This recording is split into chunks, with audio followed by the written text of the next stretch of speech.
Hi, this is Michelle Specht. I play Dr. Elise McKenna on Star Trek Continues. Oh my God, I'm totally fangirling right now because I just met Dan Davidson and Bill Smith of the Trek Geeks podcast. Oh my gosh, they are amazing.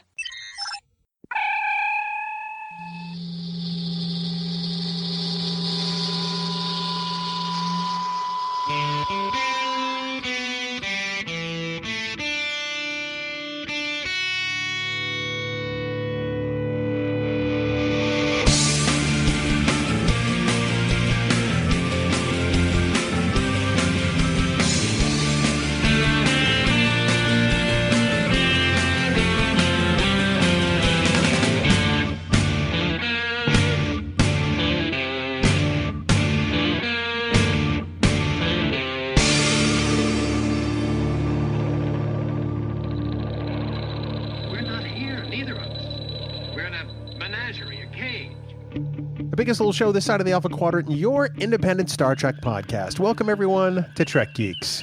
I am your co-host, Bill Smith. We're so happy you've joined us, and this is episode 102. We're so very psyched to have a great discussion tonight, and joining me in that discussion, as he does always, well, you know, if he were trapped under the Arctic ice, and I found him as part of a survey team, I would just cover it back up with snow and leave him there. He's the very popsicle-like Dan Davidson. And Dan, resistance is futile, buddy. It is tonight, that's for sure. And no, you wouldn't. You would thaw me out, give me a big hug, and we just pick right up where we left off, wouldn't we? No. No, not at all.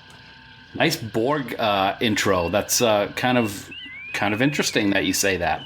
I wonder why that is. We'd certainly have a specific topic tonight. And since we've already mentioned the Borg, it might have something to do with that, I think. Absolutely. It's a controversial episode, perhaps, to some, but we're going to talk Enterprise Regeneration tonight exclusively. Borg show up in the Enterprise timeline? What? It should be a fun conversation. It should be. You know, I haven't, before I watched it for this podcast, I have not watched this episode in at least a decade. Oh, wow. Interesting. I want to say. Yeah. So it was good to watch again. There are a lot of parts of it that I had forgotten, but we'll get into that later. Dan, what we should get into now is telling the fine folks who may have found this show through whatever means how they could possibly subscribe to us. Yeah, it's very easy. If you're new to the podcast, we've made it super easy for you to subscribe. Not easy to talk, but to you know, what? It's me. So. You can have every episode of Trek Geeks automatically downloaded straight to your mobile device. You just need to head on over to subscribe.trekgeeks.com and find out how you can get this here podcast every Tuesday on your iPod, iPhone, Android, or any other favorite device. Plus, you can also listen to the podcast on iHeartRadio, Stitcher, and even directly on TrekGeeks.com. Hey, Bill, it's your independent Star Trek. It's going to be one of those nights. It's going to be. It already is. It's your independent Star Trek podcast delivered your way. So, make it so. We're going to leave you under that Arctic ice because that was the chilliest cold read I've ever heard. Whew, that was pretty cold. That was a great job, buddy. You did it last week, so you did a better job than I did.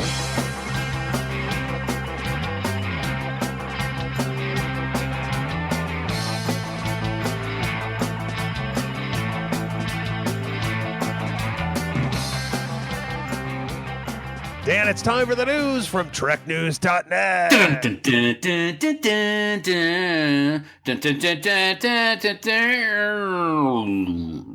What was that? Oh, I don't think I paid my electric bill. Oh, hey. Oh, that's okay. Dan, the news from TrekNews.net, brought to us by our great friends at TrekNews.net, and they are online, in fact, at TrekNews.net. Dan, first up, it appears the mirror has been broken, and it looks glorious. It does look glorious. This past last week was Free Comic Book Day in May. Happens every year, and Star Trek: The Next Generation Mirror Broken was released. It was not released digitally for that day. You did have to be at a comic book store to get it, but the review looks fantastic. Really some great goings-on in the Mirror universe. Captain Picard in command of the ISS Stargazer, not the Enterprise. Very interesting. And there's some good stuff that is going to be coming along, including how Deanna Troi is called the Witch Doctor? No, it wasn't the Witch Doctor. It was something different, but very evil looking. And a lot of it in this preview episode that came out is told through the eyes of Barclay. So I thought that was pretty cool. The review is very, very good. I think the phrase you used with me earlier was the Mind Witch. Mind Witch. Right? Yes, that was it. Mind Witch, which is kind of scary. Yeah, it really is. It certainly seems very mirror universe like, and it sounds like it is right up your alley, man. Yeah, I'm really looking forward to it. The first real issue will be available digitally this week, I believe on Wednesday, the 17th, unless I'm mistaken. But it should be pretty cool. I'm looking forward to it. Yes, and I am confirming that it'll be May 17th from IDW Comics. Looks pretty awesome. Can't wait to read it. Awesome. Moving on, Dan. It looks like not this past weekend, but the one before, Chris Pine, Captain Kirk in the new Star Trek movies, channeled his inner Shatner. Yeah, I would say that was a good channeling of Shatner. That was probably the only good thing about this, but he was hosting Saturday Night Live a couple of Saturdays ago, and of course you have to do the obligatory Star Trek skit when someone from Star Trek is on the show. So it was the old TOS version of the Enterprise. The story was about a lost episode, the 81st episode, called Spock's Secret, and Chris Pine did a really, really good Shatner version of Kirk, and that's pretty much the only thing that I can say about that skit itself. The rest of that skit was one of the worst SNL Star Trek skits I've ever seen, and I'm going to sum it up with this. Now that's a Star Trek. Oh God, you had to do that. Yeah, I had to. Now, I want to know why Spock would have a brother named Spocko. It's Saturday Night Live. That's really all you need to know. Yeah. I did find it interesting that the person who played Sulu has played Sulu in pretty much all of the Saturday Night Live Star Trek skits, all the way back to when Belushi played Kirk back in the 70s. That's kind of cool. Yeah, that really is kind of amazing. I never thought that this guy would find work as Sulu as often as about as often as John Cho does. So that's three times in X number of years. So Dan, also speaking of SNL, as we celebrate TNG 30, there's one skit that we just simply can't forget about, and it involves two of our favorite properties. Oh my gosh, it is almost 30 years ago. Of course, TNG 30 is this year. And back in 1994, Saturday Night Live was hosted by Sir Patrick Stewart, and it was an amazing Next Generation Love Boat mashup, and it was glorious. Probably one of the best Saturday Night Live Star Trek skits, and set a course, Bill, for love. Well, how we didn't cover that on the first episode of Lido Deck, a Love Boat podcast, I will never know. It's I will never know, but we already know what episode 2 will have in store now. I guess that's right. We'll have to talk to Champion. Episode 2 is going to be Love Boat: The Next Generation SNL style. I love it. Yeah, check out the skit. It is pretty funny. Dan, we have a little Star Trek Discovery news, which is late to the game of sorts. It looks like one of the producers of Star Trek Discovery hints at a reveal soon. And he had something else to say about the show. He did. Supervising producer Ted Sullivan tweeted out to fans that it's been quiet, but the quiet on the CBS Trek new show Discovery will be changing soon, which is very good. It has been quiet from an official standpoint with Discovery, so it was good to see that. And the other thing that he wanted to mention in a couple of his tweets is he wanted to assure fans that this was, in fact, a prequel to the original series and not any kind of reboot of any kind. And he was actually questioning why people would be confused on that front, because I don't recall anything ever being said that it would be a reboot or anything of that sort. It's always been that it was going to be a prequel to TOS. I think that people are taking the look of the show and the alleged look of potential Klingons and saying, oh, well, see, it can't be prime timeline. It can't be canon because those aren't our Klingons, or that's not what Starfleet looks like. Instead of just accepting the fact that, hey, it's been 50 years since Star Trek was produced originally. It's going to look different. It's got to look somewhat believable. Yeah. We're still shooting for a fall release, we hope. The other interesting part in this article over at Trek News is that Rainn Wilson tweeted out that he just read the script where he will be guest starring as your favorite character, Harry Mudd. And all he had to say in capital letters is that the script was, quote, "It's really good." Like I said, all in caps. So basically what he's saying is that it's not going to be like the other 2 episodes with Harry Mudd in the original series. That's the way I'm looking at it. Well, part of the buzz with this now is that CBS has their upfronts coming up this coming week. Yes. This is where they show, little clips of shows that will be premiering in the fall, or, projects that they have on the board, and they show them to their affiliates and other sponsors. And there is the assumption that we should see something at upfronts this week, kind of like we saw the teaser trailer with the Starship Discovery last year at this time. Right. So that's kind of what is precipitating this. We hope to have something to talk about in news next week about a clip or something new from the setup in Toronto, but I guess we'll see. Looking forward to seeing what happens. And Dan, lastly in news is really some news about us vis-a-vis Star Trek Discovery. And Trek Geeks is now an official affiliate partner for CBS All Access. Yeah, this is really exciting. We're really proud of this. Listeners who subscribe to CBS All Access using our unique link can directly help our podcast. So it's a win-win for everybody, I guess you could say. We'll get a commission for every subscription we bring in, which goes directly to offsetting the cost of producing this podcast. And for those of you who want to join CBS All Access, the first week is free. And then you'll have access to all 6 Star Trek series, and it's the only place that U.S. residents can subscribe to see Star Trek Discovery when it comes out this fall? Yes, this fall. I'm saying this fall. Yeah. That's what it says. And where might one go to do that, Dan? Well, you can head right over to discovery.trekgeeks.com and sign right up, and we will be very, very grateful, and thank you in advance. Definitely. We've heard from some people who've said, well, they don't want to sign up just yet because Discovery hasn't premiered yet, and we understand that.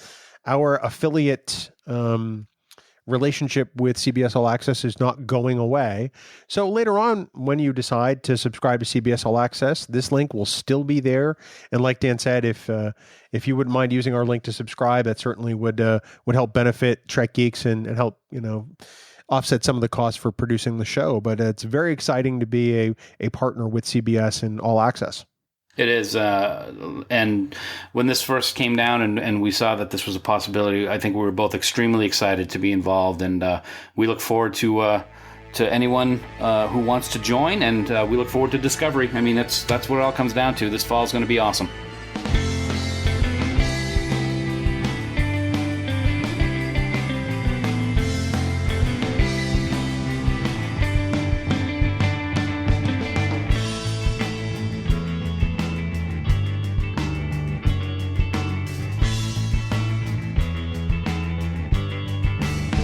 As you know, Dan, last week we announced a couple of giveaways. And we should say right off the bat, our Star Trek Cats giveaway, which is ongoing in Camp Kittimer, has one more week left. People can go there. If you're not a member of Camp Kittimer, you can just still join right in. You can go to facebook.com/group/Camp Kittimer, and somebody will let you right in. It might even be Dan if he figures out how to use it. Wow. But you find the post pinned at the top with the photo of the Star Trek Cats cover, and just comment on the thread. It can either be about your cat or a cat or someone's cat, or it could be about Data's cat. Doesn't really matter. We'll pick somebody at random from that comment section, and we'll give away 2 copies of the book. Is that about right, Dan? That is, wow. I couldn't have said it better myself, and that's true because I can't really say anything very well. But yeah, absolutely, it's a great book, 64 pages. It's pretty amusing. Absolutely, 2 winners. Post away, Camp Kittimer. Let's do it. I love it. And Dan, we we actually had the second giveaway, our Brainstorm gear giveaway. As people remember, we were giving away their Live Long and Prosper shirt as well as one of their hats, which they threw in. Mm-hmm. And we have a winner to announce for that one tonight. We do, and in honor of this announcement tonight, I'm wearing my Brainstorm gear shirt tonight, the green one with the Delta. It's pretty awesome. It's very comfy. But not enough about that. We want to congratulate Lori from Virginia, because, Lori, you got yourself a new shirt and hat from Brainstorm Gear, girl. Woohoo! That's awesome. We're very psyched, Lori. We'll get that in the mail to you soon. We thank you very much for listening and for participating. And thanks to everybody who retweeted that tweet. Our friends at Brainstorm certainly appreciate it, and we do too. Dan, we're going to change gears a little bit now. You and I are going to do something special this year at STLV. It's something we've been talking about for quite a while, but it's a concept that's really near and dear to our hearts. And you and I are going to try to do a little good while we're hanging out in Las Vegas this year. Yes, this is something that we're very, very proud of. We love our dogs. I've got 2 dogs, Callie and Aria. You have your precious Abby, both rescue dogs. And we decided let's do something good out in Vegas this year. So what we're going to do is we are going to try to raise $1,000 for the Nevada SPCA, which is the largest no-kill animal shelter in the Las Vegas area. The money's going to go straight to the NSPCA. We'll never see it. We'll never touch it. They are a certified 501c3 charity. And we could not be more proud to have this fundraiser so that we can help our 4-legged friends. And I guess it would be a good idea to describe what we're actually going to do to raise this money. So, Bill, why don't you go ahead and share that wonderful idea that you came up with? Sometimes I get these wild ideas and I don't know where they come from. But I explain them to you and you go, huh? And then you think about it and you're like, you're crazy. So we decided that in order to raise $1,000, we're going to show people our sexy legs. And we're going to do that by wearing the scant uniform from season 1 of Star Trek The Next Generation, since this is the TNG 30 year. Now, for those who aren't sure what a scant is, it's sort of, some people call it the male miniskirt, even though more than just men wore them on that first season of TNG. So we are actually going to have the uniforms made. We have the patterns, and we are going to wear them on the Saturday of the convention in Vegas, since that is the biggest day. Now, in concert with that, in addition to asking people to donate to the GoFundMe that we are using for this, we are also going to do an additional fundraising component in Las Vegas at the convention. And so we want people to take selfies with us in uniform. I mean, it might break their camera lens, Dan, but I'm willing to risk it if you are. Dan, what else? So for the first 100 selfies that people take with us in Las Vegas and tag us in the Nevada SPCA, we will donate $1 to the shelter for the first 100 selfies. Now, we were contacted by our friends at the GNT show. They heard about what we were doing, and they have said they will match that dollar, Dan, for every selfie taken at STLV on Saturday. So that will be $2, an additional $200 going to the NSPCA just for people taking selfies. So we want to take as many selfies as we can that day, man.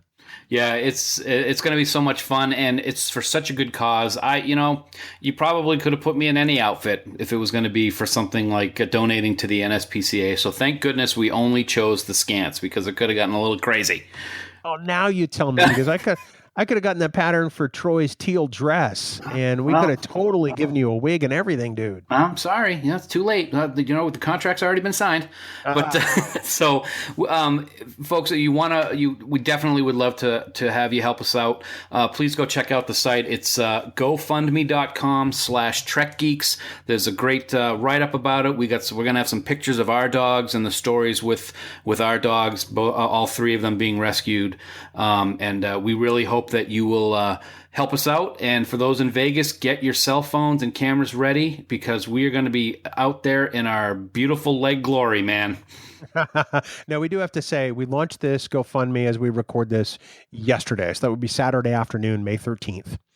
And already we are almost 1/4 of the way there, Dan. It is awesome. Almost $250. Now, the thing about GoFundMe is that they still charge fees. So in order to clear $1,000 for the Nevada SPCA, we need to raise a little over $1,100 as part of the campaign. So that's really what we're shooting for. And we are already well on our way. I couldn't be more excited. Thanks to the people who have donated so far, and thanks to everyone who's going to consider donating, because we would love to help do some good for the dogs, cats, and other adoptable pets that the Nevada SPCA is trying to find a forever home for. So say we all.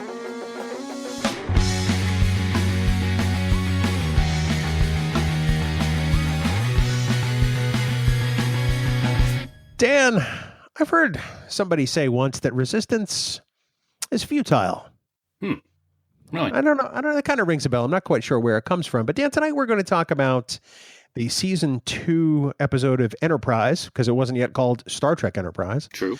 Regeneration, in which Captain Archer and company meet the Borg, although they don't necessarily know that. They don't know that. No, they are an unknown alien throughout the episode. They never actually say what they are called.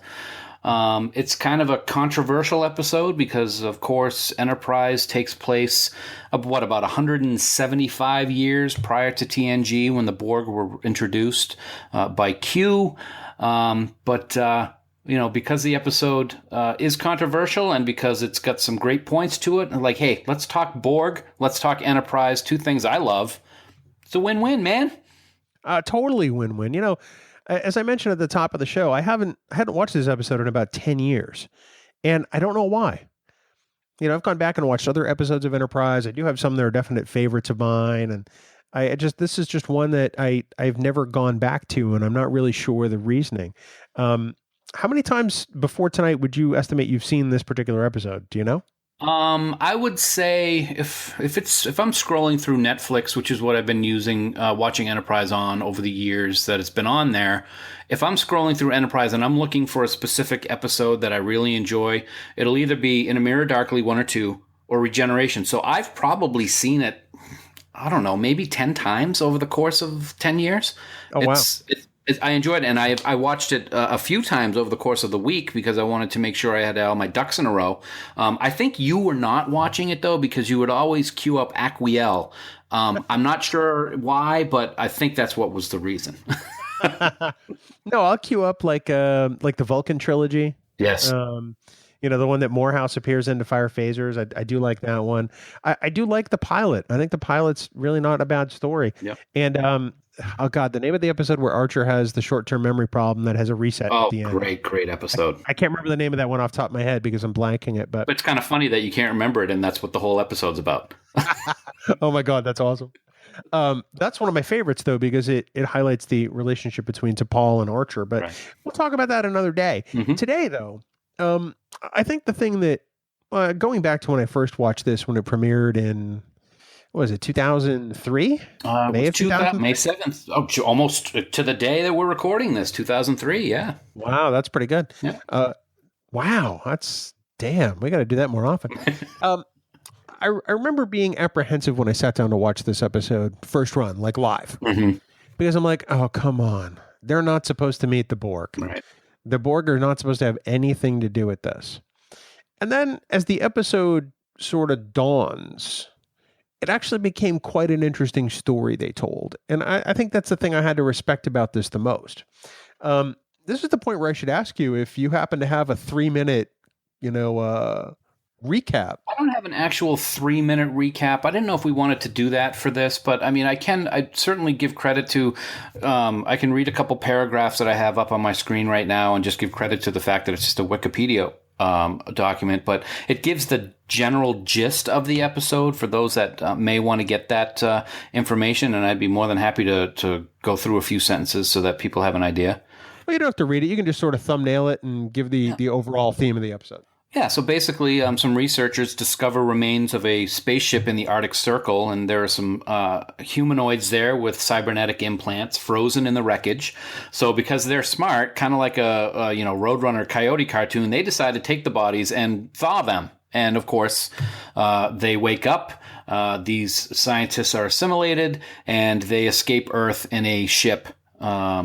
Forrest tells the Enterprise crew that they got to go try to find these Tarkalian freighter where these aliens escaped in, and they have been updating the ship's propulsion and weapons.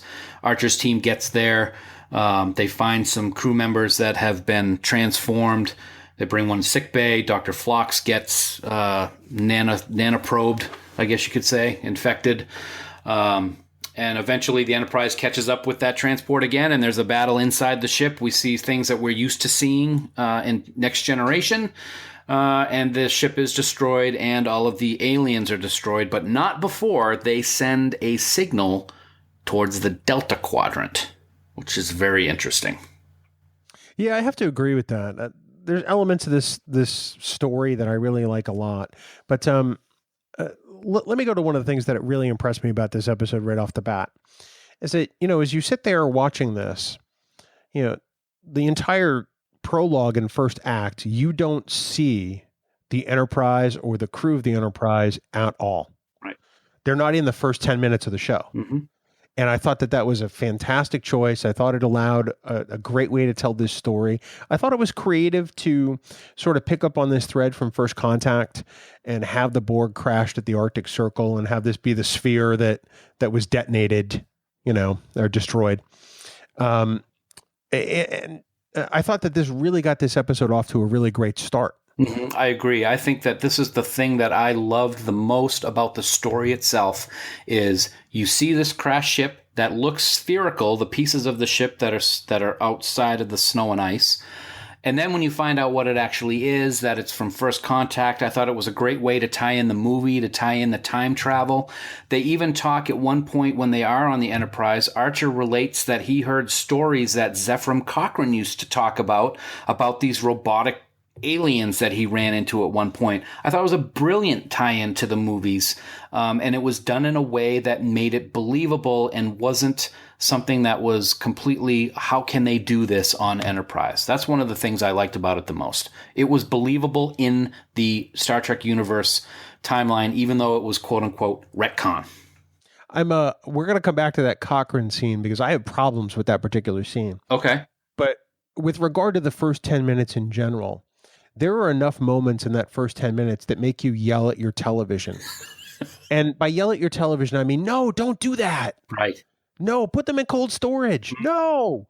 And there's enough suspenseful things, like when the one researcher comes up to Bonnie Friedrich, who is John Billingsley's wife, because she's in this episode. Mm-hmm. Fantastic job, by the way. Yes. And he startles her when she's scanning something, and it just, you don't expect it, and you as the viewer jump also.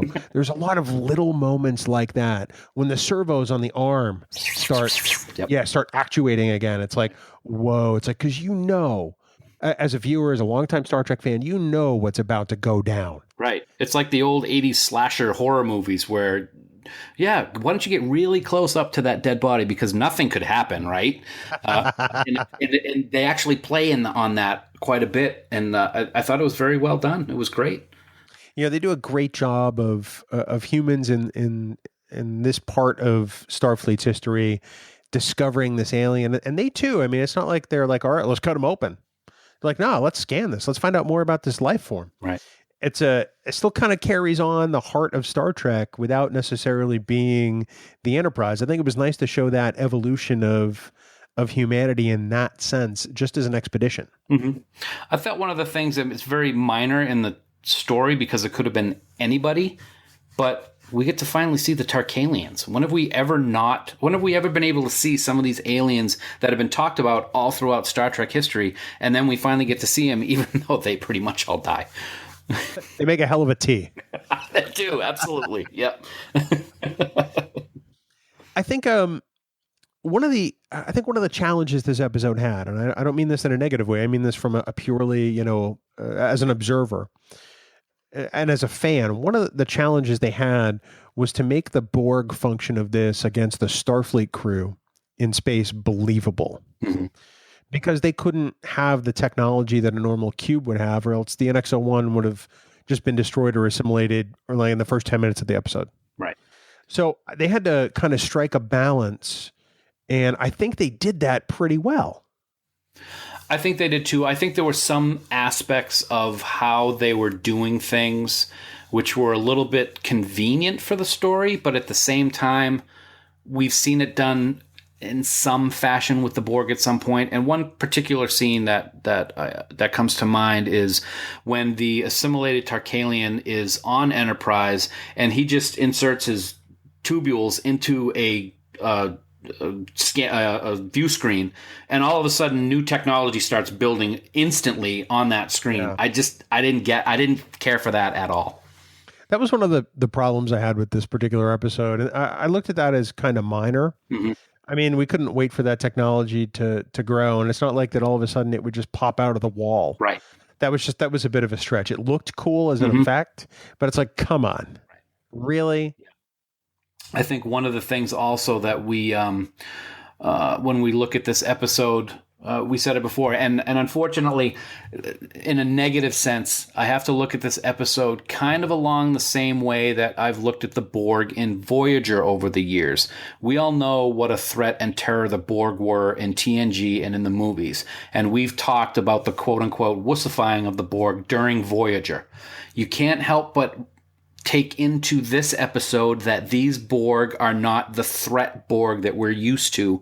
They're more of the wussified Borg. But on the same on a different page, is it because they've been frozen for however long, they're separated from the collective, and they have to do things on their own? That's a possibility, but it is something that came into my mind, that they were not the gigantic threat that we were used to seeing in TNG. I came to this from kind of the opposite angle, because I didn't think they were as neutered as perhaps you did. Okay. Partly because they were small in numbers and they did assimilate the people at the Arctic Circle, Mm-hmm. and they started to transform that ship that was there, that the research team came in. They didn't have all the classic tools of the trade, and they had to slowly build whatever presence they had, and they were adapting well enough, but I thought they had a little more teeth than, say, Voyager Borg, but certainly, I mean, I don't think anything could really come to the level of First Contact. Right. I think one of the things that I thought about this is, you were talking about they were adapting. It was taking longer for them to adapt. In TNG, they'd get 1, 2, maybe 3 phaser shots on a Borg before their shields adapted. This one, they seemed to be firing left and right for a long time when they were on the ship, when Reed and Archer were fighting them, when there were a lot more of them. And then, very different, when on Enterprise, they got 1 or 2 shots off before those Borg that were on the NX-01 adapted. So it was a little bit, they're okay, these ones aren't okay situation, I thought, in my mind during the episode. Not taking anything away from it at all. It was still fantastic. But there were some of those little tidbits that made me scratch my head just a little. Yeah, I can respect that. I think one of the things I still appreciate about this show is the way Archer is written in the script. Mm-hmm. Because he starts off trying to give this race every possible chance. And that's not something that Archer has necessarly done. Certainly not with the Vulcans. No, certainly not with the Vulcans. This race, to which he has no idea what they're called, has shown belligerence, at least from the get-go, and he's still willing to try to rescue people and try to make things happen. And it's not until the scene where he has to essentially blow out the hatch and suck them into space, mm-hmm. where he essentially comes to the conclusion that there's no saving this. Right. There's no making this better. This is an enemy we have to kill. And I got to say, that was a great scene, too. The special effects in that scene were really good, as are almost everything with Enterprise and the special effects. I thought that was pretty cool. It was eerie and cool at the same time. I thought this episode did a great job of channeling that sort of feeling you got in Q Who to some extent, when the Borg were new, and sort of adapting it for Enterprise. Because, I mean, we know what the Borg are about, but this crew didn't. And that uncertainty, I thought, was something we haven't really been able to channel well since, First Contact, since Best of Both Worlds. Certainly not in Voyager. It was, yeah. Oh, yeah, absolutely. It was great to be able to introduce this feeling of dread into the crew for this episode. Yeah. I will tell you one thing that I did not like about this episode. Sure. Phlox getting attempt to be assimilated, but for some reason he didn't. I thought that was convenient in the writing. Yeah, I thought that was too. I thought that they planted that seed early on, saying that the Genobulans had experimented with nanoprobes and modifications, but I didn't expect that their physical being, their physiognomy, if you will, would not assimilate as easily as, say, other species. I thought that was it provided a good point in the script for conflict. It provided some drama with Phlox, but it seemed to me, knowing everything we know about the Borg, to be just a little incredible. I agree. That's the point I was going to get to. They're not. I mean, the Denobulans certainly are not species 8472. So I felt it was a little interesting. Now, I did like how Phlox could hear them in his mind, and he was becoming increasingly difficult for him to function normally. But still, humans, for example, when they get assimilated, how fast did it take in first contact? I mean, it was pretty quick. I just thought it was a way for the story to conveniently turn the way it did with Phlox being attacked but not being turned. And why didn't they use that radiation on anybody who needed it? Right. Why didn't that carry forward into the notes? No, I do have to say, John Billingsley did a fantastic job with what they gave him. As always, yeah. And his performance in this episode, I think, is probably among the best, because there's some real meat here for Phlox to deal with. Mm-hmm. He has no idea if he's going to survive this. Right. But he's very optimistic, Captain, so it came out good. At least I didn't do that smile again. My God. One of the things that I thought was weird about this, we, aside from the homage we got to the Borg cutting beam and Q-Who, mm-hmm. Was that it seemed like the NX-01 withstood the attacks from the upgraded transport pretty well, and I don't think it should have. I don't think it should have either, because as we know, the shielding for the Enterprise is not, in my opinion, has never been that great. Did they even have what was the modifications that they made? I think it was in season 3. So they only had the regular hull plating. They didn't have any special shielding yet, and it was convenient. But again, were the Borg's weaponry, even though they had modified what the Tarkalians had, was it still not, super Borgified, so to speak, so that it would be something that the Enterprise wouldn't have been able to handle at all? Well, they worked in that line partway into the episode between Archer and Trip where he says, well, they've upgraded their propulsion. Here's hoping they didn't, get to the weapons yet. And I'm like, yeah, okay. Drop that breadcrumb. I get it. But if that ship, which could only do warp 1.8 before, can now do 4.9, right? I'm thinking that it probably wouldn't take them long. Yeah. So let's, if we want to do it right now, ever since you said it, I've been very curious about your Zephram Cochrane comment. Yeah. Well, here's my problem with that. Is that just seems, like you talked about convenient devices planted by the writers. That is probably the most egregious one in this episode. Really? Yeah, because it makes Cochrane sound like he is a senile crazy man. That's exactly how I took it. Yeah. Yeah. But I don't mean that in a bad way. And then all of a sudden he took it back years later. Why? Well, that might come into what we're going to discuss later about why did no one know about the Borg after this episode. I've got theories, and they're only theories, but we'll talk about that later. But I did take it exactly as that. I remember these stories of Cochrane telling the story about these monster robots, and I was like, wow, everybody thinks he's nutty, because he was nutty in First Contact, pretty much, because he was drinking all the time, mostly. But I actually thought it was kind of interesting that they brought that piece of Star Trek history into the episode that way.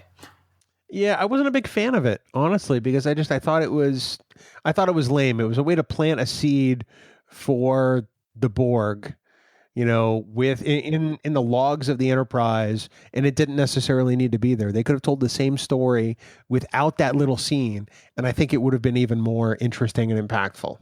Very interesting. I like that. I always like getting the difference of opinion. It's kind of neat to be able to think about it. So I can appreciate that. Well, thank you. Thank you. Wrong, but that's all right. Hey, I'd agree with you, and then we'd both be wrong. So, I thought it was, I thought there was a little too much fan service in parts of this episode, and that's what that scene felt like to me. I think that was purposeful. I think the entire episode, yeah, absolutely. I think it was, oh my God, the Borg have always been our best storyline. Let's do it. And it was moment after moment after moment where people are like, yeah, from this, and yeah, from Q. So, absolutely. And I don't want to sound like I dislike this episode because, like I said, I watched it this week for the first time in a decade. Mm-hmm. And actually, I found a lot to like about it. I mean, it's a story that's told well. Yeah, it's told very well. I love the episode. I think it's great. It's always great to see if, when you don't overdo it. And I don't think they overdid it. I think they did it on purpose, but I don't think they overdid the bringing in stuff that Star Trek fans know into this episode. I love it when they do that. For example, very quick tangent, watching Voyager 2 nights ago. It was an episode with Leonardo da Vinci, and Janeway loves Leonardo da Vinci and is telling Tuvok at one point that, oh my gosh, James T. Kirk even mentions in one of his logs that he met Da Vinci. Perfect tie-in to Requiem. So I thought it was this episode was that on a higher level on all the different things that they made us think about from episodes that we know so well. Well, the other thing this episode makes you think about is it kind of evokes the end of Next Gen's conspiracy in a way. So at the end of this episode, Archer and T'Pol are talking, and, Archer says, well, they sent that signal, and with subspace, it should reach the Delta Quadrant in about 200 years. Right. And, who knows what'll happen then? There could be an invasion, blah, blah, blah. And we know that'll be roughly the time frame when the Borg attempt to invade Earth. Mm-hmm. And I thought it was a nice call forward, even though if it was a little ham-handed, I mean, let's be honest. But it really did feel to me like that end of conspiracy, after Remick gets his head blown off. Yes. Literally. Yeah. And that signal was sent. And you could hear the signal at the end of the episode. Right. Yeah. So I thought that was one of the things they did. I really think it was their only play in trying to end this episode, quite honestly. Yeah, and I think they did it well. That's one of the things that I think people have a problem with, for those that do have a problem with this episode, is, oh, how convenient. Well, it makes perfect sense. T'Pol says that it's going to take 200 years to get to the Delta Quadrant. I think Next Generation, like I said earlier, is about 176 years or so. And Q did interfere and bring the Borg closer to the Federation when in Q Who. So it does make sense. They could have been on their way when Q decided to intervene. And I think it's a great way to end this particular episode, asking those questions from Star Trek fans. The only thing it doesn't answer, as a companion to both Q Who and a First Contact, because, this episode is kind of a sequel and a prequel at the same time, mm-hmm. Is why didn't Q mention this? Well, yeah, that's the one thing that that's not what I thought you were going to say. And that's a very good question. I've never actually thought of that. I just thought of it just now. That's a good question. See, you're pretty good on your feet from time to time. At least I'm not reading it. Yeah. What did you think I was going to say? I thought you were going to say, why is there never been any mention of this in any Federation logs or, the Enterprise? They obviously had to say what was going on. They were told that they were going to be assimilated, even though they were never told we are the Borg. So it's all there. I always like to throw up my hands and say Section 31 maybe had something to do with it. Pulling that stuff, keeping it as secret as possible. I don't know. That's something that I always like to think happened, because there is information there. We talked about it a moment ago. Zefram Cochrane. He talked about these creatures, and then all of a sudden he pulled his story back. Why? My answer: Section 31 got to him. That's how I like to look at it. Yeah. I think that's reasonable. I think it's a great. Even though I hate this phrase, it's a great piece of headcanon. It makes sense. Mm-hmm. It does tie it together. You mentioned at the top of the show the controversy surrounding this episode, and you mentioned the standard Borg greeting just a minute ago. But that's one of the things that people harp on this episode with the most, is the fact that the Borg didn't provide their standard greeting. Right. But they didn't do it in Q Who either. No, they didn't. You never hear them say, "We are the Borg." No, and according to Memory Alpha, they don't do it in the Best of Both Worlds either. Really? I'm going to have to go back now and think of that. You have Locutus of Borg, but yeah. Huh. Yeah. Interesting. Let me read from, their their article on Regeneration briefly. And this is talking about the podcast commentary by John Billingsley and Bonnie Friedrichs, and I think also the writers. In their podcast commentary, the writers justified this by pointing out that the Borg and TNG Q-Who never said, "We're the Borg," when they encountered the Enterprise D, nor did they use that catchphrase when they confronted Picard's ship again in The Best of Both Worlds. I like that. That really helps to clarify a lot of things, in my opinion. Because honestly, that was the first thing I noticed when the Borg voice came over the speakers with the NX-01. Mm-hmm. I'm like, they didn't say we're the Borg. Well, no, they didn't. And that actually fits. I think the first time they say it is in First Contact, isn't it? When they come over the speakers when Picard and the crew are listening to the battle. I think that's right, but I would have to go back and listen because honestly, I've just taken it as a fact that that's what they say. You know, we've seen First Contact so many times in subsequent episodes of Voyager and the like that we're just used to hearing "We are the Borg." Yeah. You know, it's entered our vernacular as Star Trek fans. You know, we use that quote all the time. Absolutely. You can't put it on a license plate, though. No, you really can't. One of the things that this is another tangent kind of one of the things I love about the beginning. We talked about the beginning of the episode a little bit. It made me think of The Thing, John Carpenter's The Thing. Yeah, definitely. I thought that was a great kind of tribute to The Thing. I also took me days and days. I watched it. The last time I watched it was like 4 or 5 days ago, and every time I've watched it, I'm like, oh my God, who was that guy? The first guy who gets assimilated was in Apollo 13. He's been in a bunch of stuff. It's one of those things that you're like, oh my God, this guy was in Star Trek too. They're everywhere. But yeah, that whole creature in the Arctic thing made me think of The Thing, which is a great, great, great movie. Well, Dan, let's address the central questions that we tend to, pick for each episode that we discuss on Trek Geeks. And I've gone through and I've written down 3. And I'm going to start with this one first because I think it's probably the one that fandom probably argues about the most. And that is, was this episode a mistake for Enterprise? I don't think that it is. I won't delay on that second. No, absolutely not. I think it was fantastic for them to do this as an episode. I'm glad they did it as a second season episode because they were still trying to pull in the viewership. If this happened in season 4, I think it would have been a little bit more of they're trying to save the show because it's getting to people are talking about canceling it. So I like the fact that it took place in season 2. I think it was a masterful choice to do it in Enterprise. I have to agree with you. I had some real reservations when I sat down to watch this in 2003. And at the end of the hour, I was like, hey, that was pretty all right. Mm-hmm. And again, I have no idea why I didn't come back to this episode really after that. No idea. I don't know. But I think that it was good that they did this, although I wish they had done it a little later in the show, and I'll explain why after in the answering our third question. Okay. But for that, let's get to the second question on the docket. That is, was the crew of the Enterprise able to beat the Borg just a little bit too easily? Oh, yeah, I think they were able to do easily. We kind of touched on that a few different times during our conversation. Was it because they were separated from the collective? Was it because of their time being frozen for so long? Were there some problems with their ability to adapt? Things like that. I think it was very convenient for them to be able to get off 8 or 10 shots on the ship. And then they just were able to place a couple of silly putty explosives on the main device on the ship to blow it up and kill all the Borg in one fell swoop. Definitely, it was a little bit too easy to defeat the Borg, but with those questions and topics that I just mentioned, maybe that's a valid explanation or some valid explanations for why. I'll give you my answer to now with how I thought they should have handled this. Okay. So I do think they were able to beat them a little too easily. I think that this maybe should have come as like the season 4 finale and not a cliffhanger.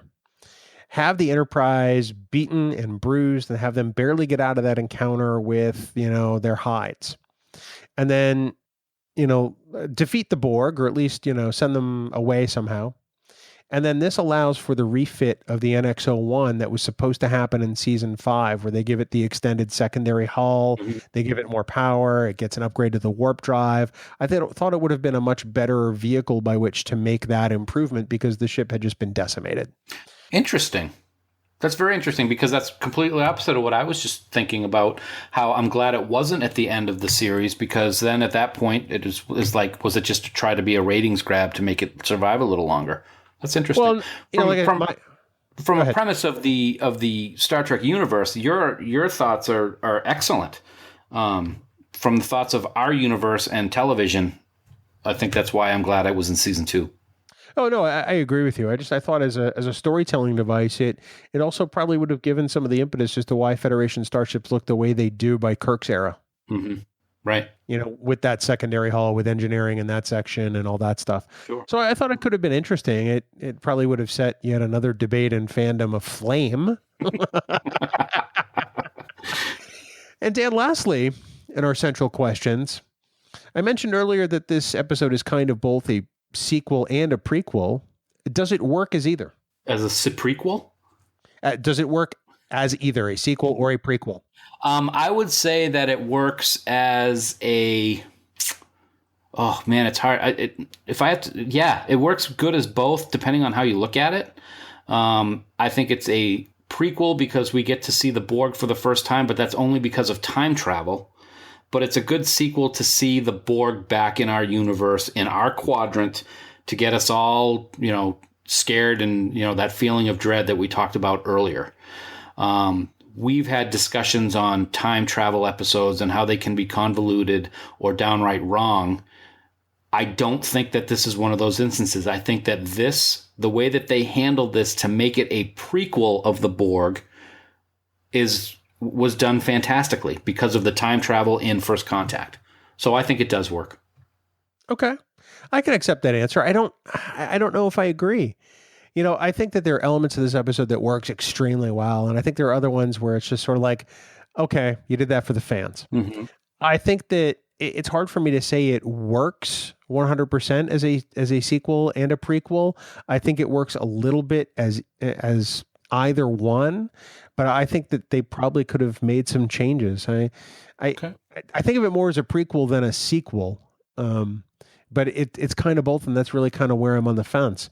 You know what I mean? I'm struggling with it. But you know what? I think that's one of the things that's great about this episode is that if you really sit and think about it, you can be doing exactly what you just said. Be like, I'm on the fence. I think that's great because it makes people discuss it and talk about it. And that's one of the reasons why it's a positive episode in my mind, because it makes you think about things like that. Oh, yeah, I agree with you 100%. Yeah, absolutely. And I don't want people to think I don't like the episode, because I do. Mm-hmm. I just, when I think of it as the way it's constructed and the way it's written, I think there were some things I would have done differently, but it's a good story that's told relatively well, save some plot aspects that we wish had been different. So it's a great hour. Don't get me wrong. Oh, it's a great hour. And I don't want to spoil anything because, at some point we're going to be doing See It or Skip It Season 2 Enterprise. It's going to be a see it in my book, baby. Spoiler Wait, so you alert. said you weren't going to spoil it, and then you spoiled it. I don't think it's a spoiler at all. Yeah, I love this episode. It's probably one of my top. When we do the top 10 Enterprise with Jim, this is going to be on that list. I can guarantee you that. Really? Oh yeah, yeah. For Enterprise, yeah, this will be one of my top. This is one of the ones that I enjoy watching the most, and that's what I base my rankings on for favorite episodes of series. So yeah, this will be up there. The rule on the Trek Ranks podcast is no wrong answers. So your answer would be 100% valid. Maybe he'll invite us on his podcast someday because we know we've had him on ours. I'm sure he will. I'm sure he's dying to. Yes, can't wait. Dan, as we've mentioned, this episode is one that causes a lot of conversation among fans, and people may have some feedback with our assessment of Enterprise's regeneration. How might they get that to us, sir? Oh, there's a whole bunch of ways, and this is something that I'm looking forward to. I'm looking forward to hearing some of the comments about this episode of our podcast and of Enterprise. So on Twitter, Facebook, and Skype, as well as Instagram, you can find us at Trek Geeks. You can also send us an email at podcast@trekgeeks.com. Or you can give us a call at 508-784-1701 to leave a voicemail, or do the same thing by heading on over to speakpipe.com/Trek Geeks. And as we talked about earlier this evening, you can also join our official Facebook group, Camp Kittimer. Just head on over to facebook.com/groups/Camp Kittimer, and one of our admins, or maybe Bill, if he's not too busy, will let you right in. And you know what? You're going to get early access to the Trek Geeks podcast before they are released to everyone else. So that is a big, big bonus. To please remember that any comments or messages you leave us in any of these places may be used in a future episode. Back to Bill. Thanks, Dan. Great job, buddy, as always. That doesn't mean I still wouldn't leave you under the ice at the Arctic Circle, but you've earned another day. Good on you, mate. Okay. Dan, we, of course, have to thank our friends at band 5 Year Mission. They are so great to us in letting us use all of their music here for Trek Geeks, whether it's year 1, year 2, year 3, Spock's Brain, Trouble with Tribbles. And, of course, now they're working on year 4, buddy. We want everyone to head on out to 5yearmission.net. Download all their albums. Become a huge fan, because we are huge fans of theirs, and we can't thank them enough. We definitely can't thank them enough. And it's, waiting for a new album from 5 Year Mission, or a new digital album from 5 Year Mission, is kind of like the feeling that I had this week looking forward to talk about the subject that we talked about this week. I've got a huge new appreciation for Enterprise over the course of the last couple of years. I've always loved the Borg, well before they were, kind of wussified by Voyager. So, you put those two things together, and in my opinion, Regeneration was a great story. So, I don't know. I guess you could say that I've always had faith of the FARC. Oh. And no, I'm not going to sing it. Oh, man. I wish I could just delete this, like Cisco, just delete this whole entry. At least I got one out of you this year that you laughed at. 1 out of 100 is not bad. FARC, I'm so sorry. I had no idea that was going to happen. He surprises me with these every episode. If this gets us another lawsuit, I'm just gonna what? I'm gonna curl up into a ball. Oh my God! Don't rock back and forth, muttering to myself. Don't give him ideas, man. Kind of like I'm doing right now. Faith of the FARC. Mm-hmm. Yeah, 5 Year Mission. I've got faith of the FARC. Okay, that's what I'm doing. It would have been better if you'd done it as Peter Griffin, quite frankly. Maybe one day. 5yearmission.net, everybody. Go out and score yourself some great tunes. Dan, next week is something we've really been looking forward to for a long time. Dare I say a couple of years? Yeah, easily a couple of years. We love welcoming Star Trek royalty to the show. And next week, well, let's just say that you don't get much better than this. J.G. Hertzler, General/Chancellor Martok, is going to stop by for an awesome discussion about his time on DS9. And I think it would be safe to say that it would be a great dishonor to miss next week's episode. Oh, indeed. Martok is one of our favorite characters. For me in Klingons, he's like number 2 below Core. Because he's just that different a Klingon. And it was a great time talking to JG. I look forward to bringing that conversation next week on Trek Geeks. Dan, of course, for more great Star Trek discussion, we want everyone to head out to the Tricorder Transmissions, online at the tricordertransmissions.com. They've got so many podcasts out there. They've got Shore Leave, which is ramping up for the big convention in August. They've got now Trek Ranks with Jim Morehouse, which we were talking about a few moments ago. We love them, and we hope everybody gives them a listen. And, of course, Dan, for all the latest news on all the Star Treks, please head on out to treknews.net, online at treknews.net. For now, this has been episode 102 of the Trek Geeks podcast. We do hope you all live long and prosper. I don't know why you had such a problem with that Farkism this week. Man, I just try to, make a foot. What the heck was that? I don't know, some weird green light shining me. What?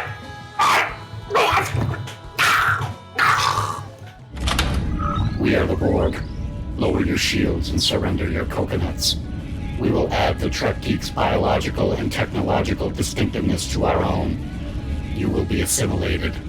Resistance is futile. Oh,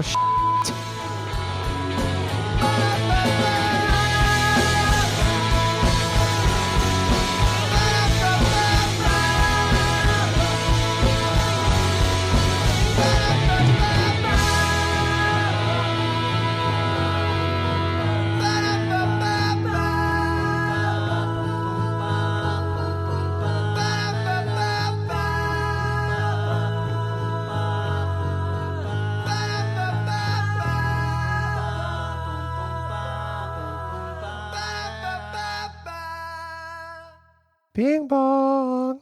Wow. Is that your Happy Mother's Day version of Bing Bong? Well, for you, it's Happy Mother's Day, but okay. Wow. All right. Well, Bing Bong. Bing Bong. Bing bong. How's it going, buddy? It's going great. I am officially recording from my new podcast studio for the first time. Really? Because it kind of looks like a bedroom. Well, you have to have an imagination. Which clearly you don't. I think I'm devoid of any imagination from all the hours I've spent talking to you. Thank you. You just sucked the life force right out of me. I appreciate that. I'm glad to help. No, yeah, it's not done yet, but I figured, you know what? I'm going to try it tonight, see how it is.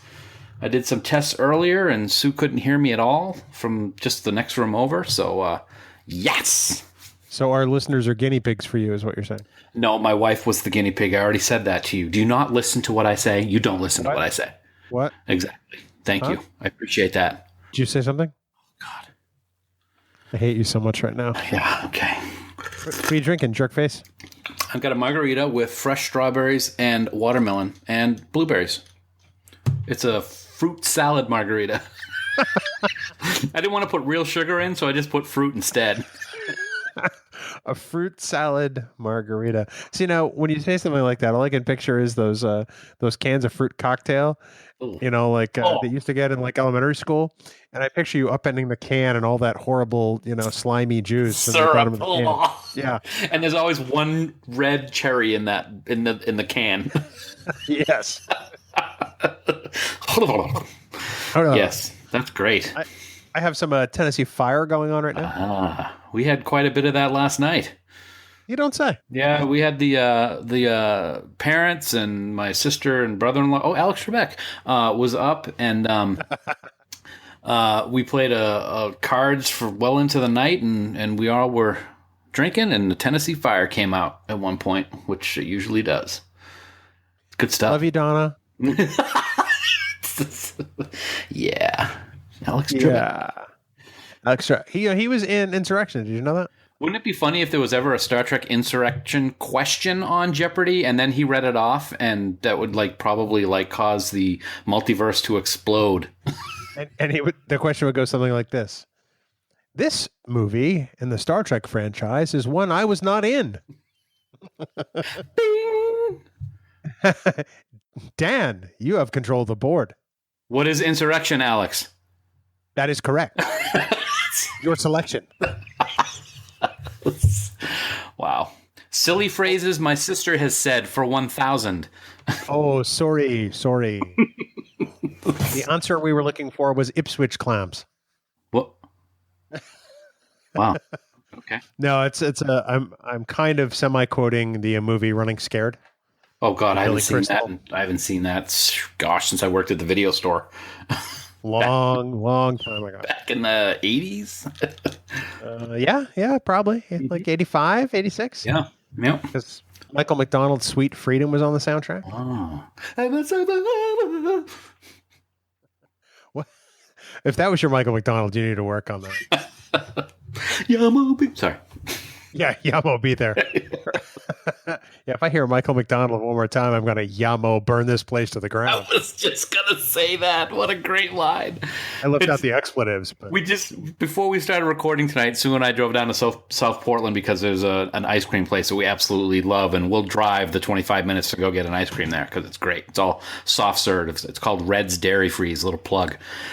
And we're driving, and I've got a trial for Sirius XM in my new truck. And we're listening to the 80s station, and Christopher Cross with Michael McDonald came on with Ride Like the Wind.